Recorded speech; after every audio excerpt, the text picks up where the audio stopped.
So you want to be a military nurse. Right? So I want to go over a few things about joining the military as a nurse. I want to talk to you about the timeline, the process it takes to get in, rank structure once you're in.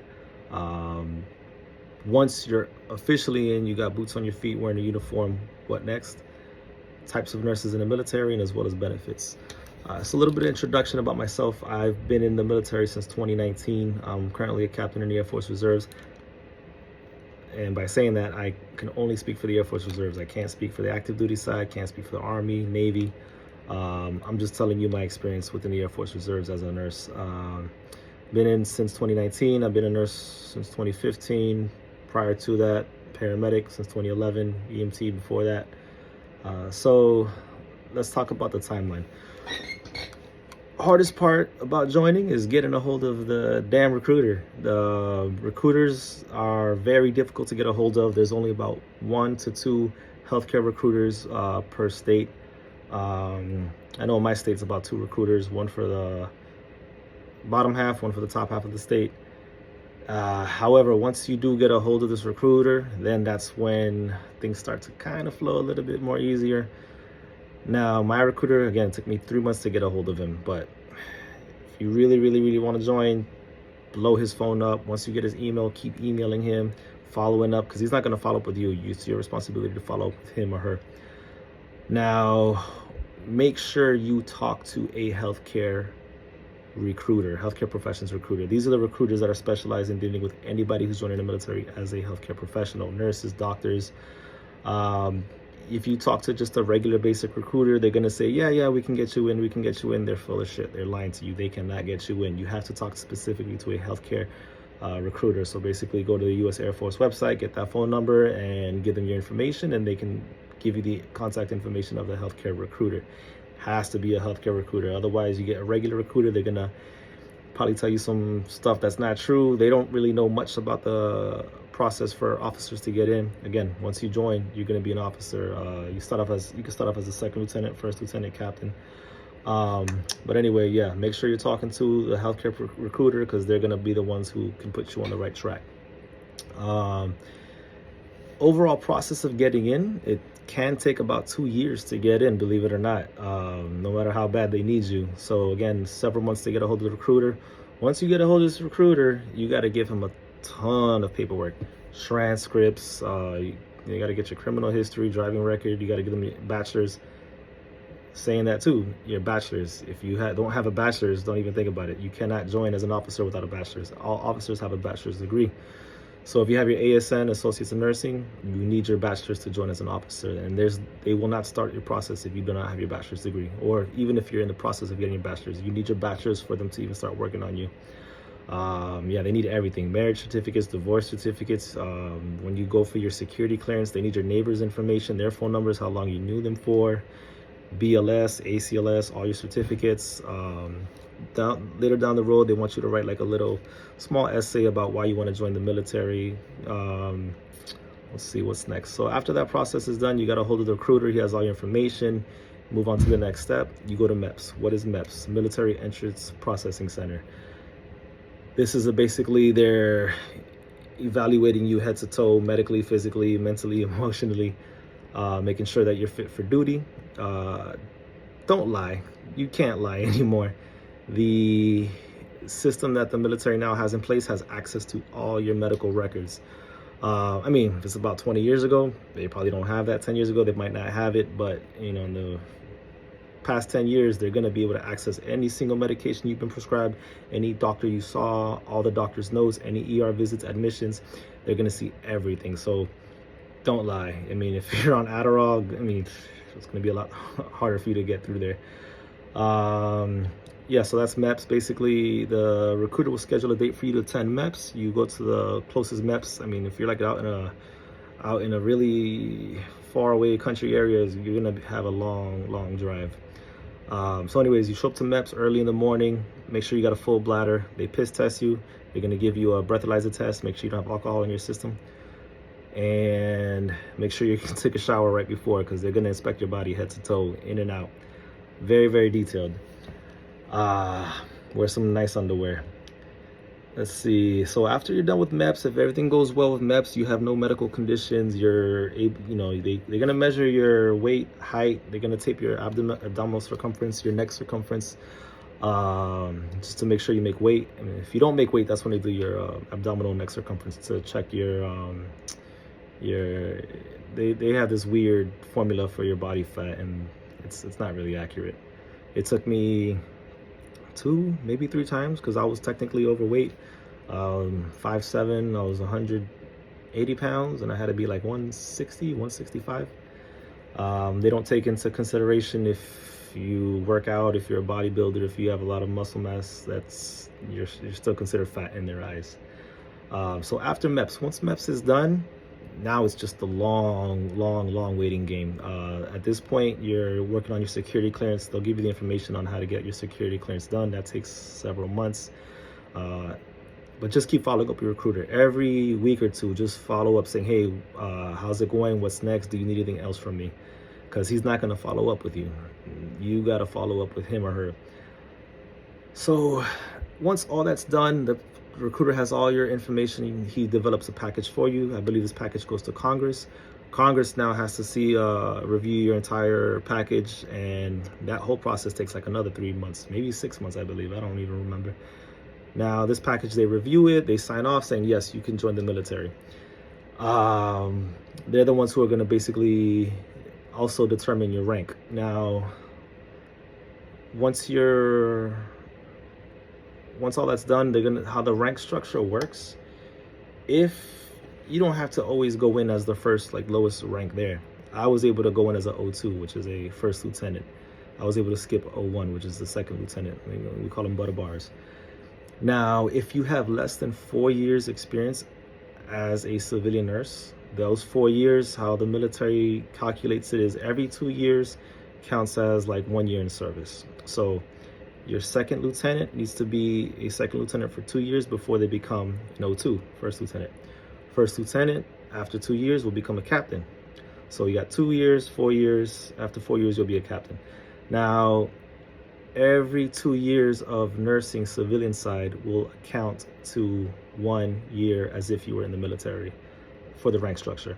So if you were a nurse for at least 4 years, that counts as those 2 years. So you get to skip second lieutenant and go to first lieutenant. And if you were, I believe, a nurse for at least 8 years, that will count for the 4 years, and you can go into captain. But double check with the recruiter on that one. I haven't met anybody in that boat.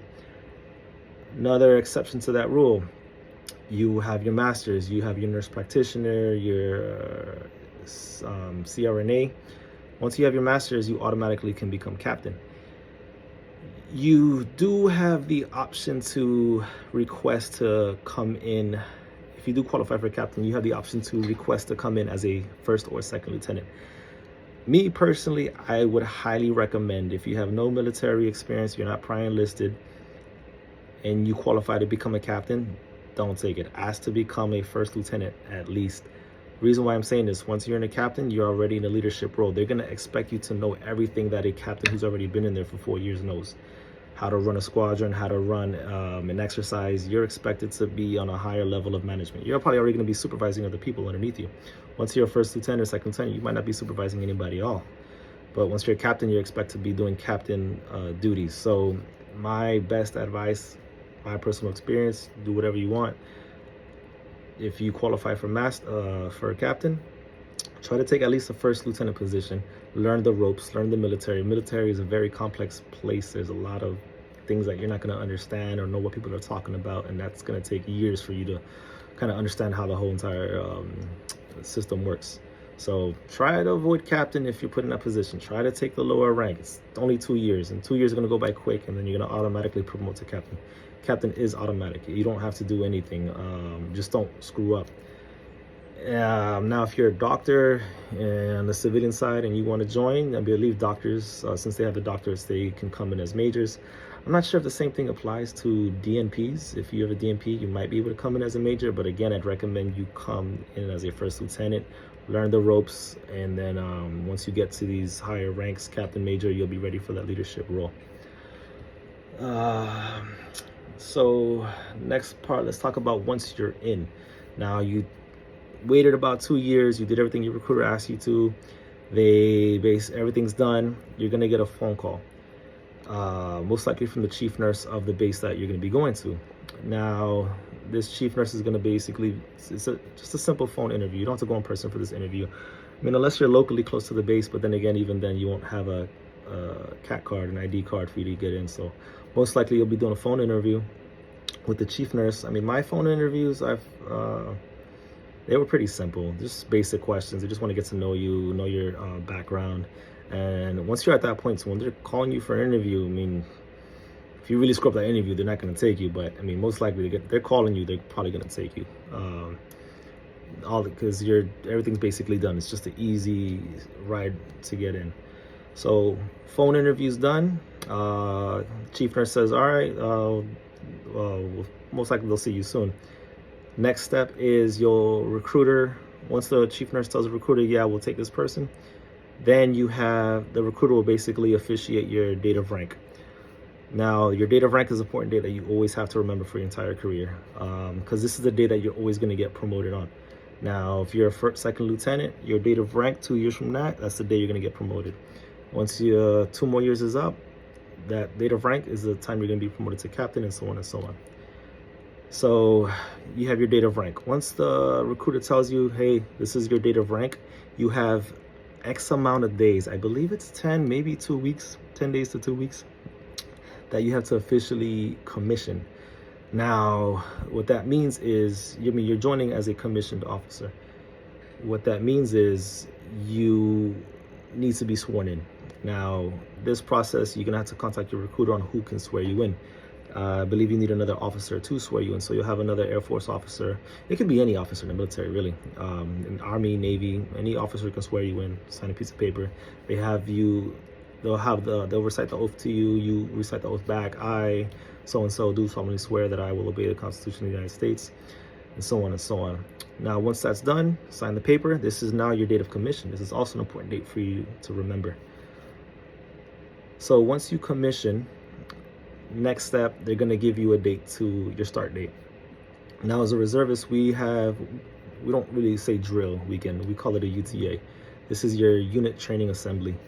I don't know if it's the same for all wings, but I mean, my wing, they are UTA the first weekend every month. Unless there's a holiday, it would be the following weekend. Now, once that's done, you get to show up on your first day, civilian clothes. You're not wearing a uniform yet. You don't want to wear the uniform on your day one if you're not prior enlisted and have no idea what the hell you're doing. You're just going to basically wear professional attire. Show up on day one, you'll have your newcomers briefing. You'll have a newcomers briefing with the wing. They'll teach you about everything about the wing that there's to know, as far as like resources provided to you. Usually that's an all-day event. Next day, you'll be with your squadron. Once you're at your squadron will have their own newcomers briefing. Maybe not all squadrons do it, but it's supposed to. This is where you'll meet the commander, you'll meet the chief, you'll meet the chief nurse, you'll meet your whole nurse, everybody in the nursing flight, and they'll basically, they should be able to help you get your uniform. You'll go to the AFES store. This is where you're going to buy your whole uniform, try it on. Just be ready to spend a lot of money. Air Force is not going to pay you for your uniform. They're not going to give you money for your uniform. You got to pay it out of pocket, unfortunately. Now, just a quick tip. After, I believe it's 3 or 4 months, you can you get reimbursed $400 for uniforms. You're going to hardly be spending more than $400 because you're going to need at least 2 sets. You're going to need some boots. You're going to need to get your blues for when you go to your officer training school. Now, learn how to wear the uniform. Ask people exactly head to toe what you need to know. My first day that I wore the uniform, my shoelaces they looked like shit. They were sticking out. I didn't know you had to tuck your shoelaces in. The bottom of your pants need to be bloused at least above the third eyelet of the boot, or you can have them tucked into the boot. You gotta make sure your patches are on the right side, flag, and we get to wear a med patch. And just make sure everything's squared away. So let's see, once you're officially in, you're gained to your unit, you're wearing the uniform, The first thing that needs to be done is you have to get enrolled into officer training school. So there's a lot of acronyms they have. They have officer training school, OTS. You have COT, commissioned officer training. It's all the same thing. However, there are different, how can I say, times. There's an 8-week course, 5-week course, 2-week course. I don't even know if the 2-week course is still a thing. So your 8-week course, I had to do the 8-week course. There are some people that are lucky enough, fortunate enough to get into the 5-week course. How? It's literally luck of the draw. It just depends on who's ever enrolling you into the program. Some people I know, most nurses go to the 8-week course. There are some nurses that are lucky enough to get into the 5-week course. You can try to request a 5-week course, but a lot of times the people enrolling you into this course do not put you into this 5-week course. They usually take you into the 8-week course. Now, what does OTS mean? Officer Training School. This is basically the boot camp for officers. It's like a Mickey Mouse version of their actual enlisted version of the boot camp. Once you go there, there's a lot of academics. Your first 5 weeks is just all academics. You're going to be doing papers, reading a lot. You got to do presentations, and it's just all attention to detail. It's about 2 papers, 2 lectures, which are on the papers, 2 academic tests, and then you have 2 other tests just on your customs and courtesies. Now, if you're on the 5-week course, you're fortunate enough to just do 1 of each. If you're on the 8-week course, you got to do all 2 of them. Now, let's say you fail 1 of anything. If you take a test, you pass, the next test you failed, you get 1 option to do a 3rd test or 3rd presentation. You can't fuck that up. If you fuck that up, you gotta go back to your unit, tell them that you failed OTS, and then they gotta sign you up all over again. Yeah, that's not fun. So if you're lucky enough to get into the 5-weekers, good for you. I couldn't get into the 5-week. I mean, after the 5 weeks, the last 3 weeks are actually pretty fun. You get to go out basically into the woods. You're basically camping out in the woods. I mean, you're in a sheltered area and bunk beds, but a lot more lenient, a lot more freedom. You're gonna do an exercise there, like a military exercise. There's about 4 squadrons.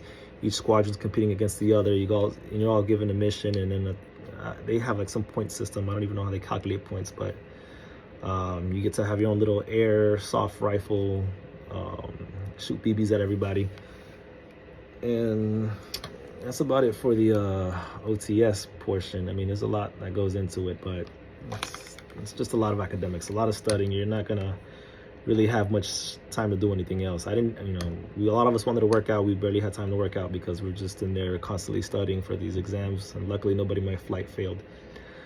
Now, when it comes to the types of military nurses, again, I can only speak for the nurses in the Air Force Reserves. We do have ER nurses, OR nurses, every type of nurse, mother, baby, labor, delivery, every type of nurse you could think of is in the military. However, most of these nurses are active duty side. Reservist side, that I could think of off the top of my head, you have your flight nurses. This is your AES, Aeromedical Evacuation Squadron. These nurses basically have a lot more training to do than your typical regular nurses. They have to go to flight school. They have to go to SEER training, which is your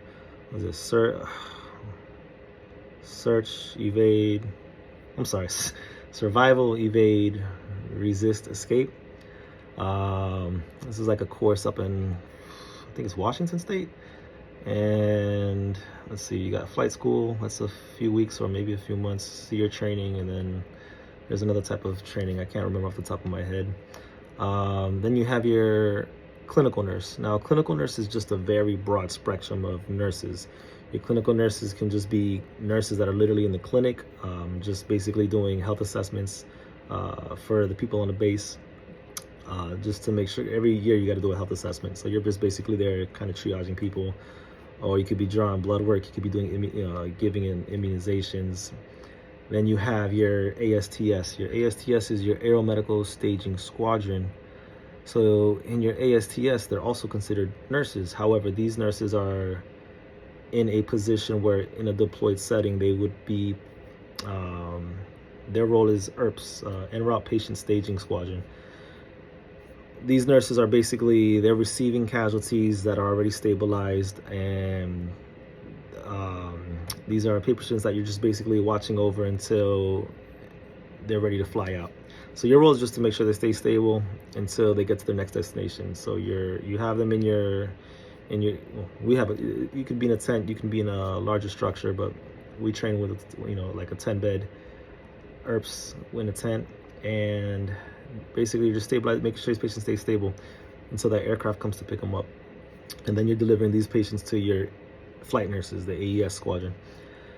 You also have other specialties such as SOST, SOST, surgical operations, no, special operations surgical team.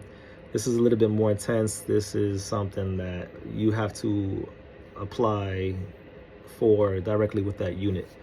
They have a more intense application. You actually have to go in and do an actual physical test with them. Like, buddy of mine tried it. One doc that I know, he went for it. And this guy is in top shape and failed right at the end, just collapsed. Then you have your CCAT nurses. Your CCAT nurses is your critical care air transport team. Now, these nurses usually comprise of ER and ICU nurses. You don't really need your CEN to get in. However, if you do have your CEN, it's a huge, not your CEN, your CCRN. Your CCRN is a huge plus. Once you got your CCRN, that's kind of put you at a higher top of the list to get accepted to that unit. Now, with the CCAT, basically, it's kind of like flight nurses, but they don't have to do all the training that flight nurses do. Their job is to manage ICU patients. They can have, I believe, 1 to 2 critical care patients. This team is a nurse, respiratory therapist, med tech, doctor, and they're just trained to treat 1 to 2 critical patients, and that's really about it. There's very, very few of those positions open, I believe, in the Air Force. But I mean, if that's what you want to do, if you get your CCRN, so that way you can get into that unit. Now, as far as U.S. Air Force Reserves and that National Guard, that's something you got to talk to your recruiter about, because there could be a position open for a clinical nurse or whatever nurse you want to be that is actually at the base you want to go to, and it actually might be a Air National Guard unit, or it could be an Air Force Reserve unit. So that's something you can clarify with them as well. At the end of the day, I don't believe it really makes a difference. Now let's talk about the last part, scholarships, benefits, really. So when we're talking about the benefits, I don't really know too much about the benefits. I know, when I joined because I wanted to join. I didn't really care for the benefits. I didn't need any loan repayment. The VA loan would have been nice, but come to find out, you need to be in it for at least 6 years to qualify for the VA loan. Now, the scholarships. You have your health professions scholarship program. Now, that's something you want to talk to your recruiter about. I believe it can cover your nurse practitioner schools. I have a buddy of mine that's in it now for CRNA school. And once you're done with school, you're basically giving the Air Force several years of your time. I think it's 4 years. Don't quote me on that. That's a question for the recruiter. Now, you have your VA loan. That's a great benefit to have, especially in this market. The VA loan, I believe you need to be in for at least 6 years before you can qualify for the VA loan. So once you're wearing the uniform, doesn't mean you can get the VA loan. You gotta wait at least 6 years, or become, you gotta do at least 180 days of active duty time. So like a deployment, 6-month deployment, whether it be stateside or outside the United States, to qualify for veteran benefits. GI Bill, I don't know anything about the GI Bill. I never really looked into it. I got my BSN, and I'm not really looking into going back to school, and so I honestly don't know much about the GI Bill. And let's say you want to be a physician, you want to be a doctor, and you want to take advantage of the health profession scholarship. The best advice that I've heard was to basically get accepted into a school first, then apply for the scholarship. It just makes the process a whole lot easier. The Air Force is, they're gonna want to see that you are actually in a school before they, try to put you through the process. So I think that's about it. Let's see, we talked about the timeline, how it can take up to 2 years. You gotta basically get a hold of that recruiter, hound him, just keep blowing up his phone, Because I mean, you got one or two healthcare recruiters for the whole entire state. They're getting a lot of, you're the last thing on their mind, basically. I mean, they're not going to push to get you in. They already have tons, dozens, maybe hundreds of people that are trying to get in that they're talking to.